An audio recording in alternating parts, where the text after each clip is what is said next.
Hello আপু ভাইরা, সবাই কেমন আছো?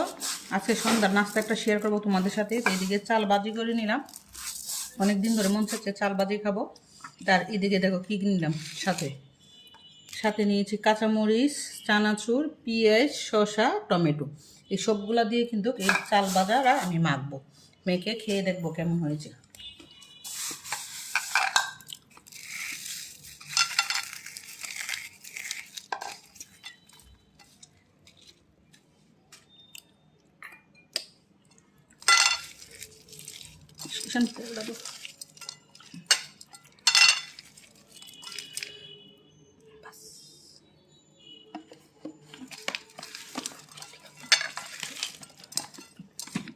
আর এই দেখো আমার মাখাটা কেমন হয়েছে।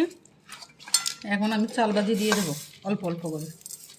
আর এটা খেতে কিন্তু সন্ধ্যার সময় দারুণ লাগে, সন্ধ্যার নাস্তা হিসেবে খাওয়া যায়। বাসায় চানাচুর থাকলে আর কিছুই লাগে না। দেখো একটা ইউনিক একটা রেসিপি রেডি হয়ে গেল। কে কে এইভাবে খেয়েছো একটু কমেন্ট বক্সে লিখে জানাবে।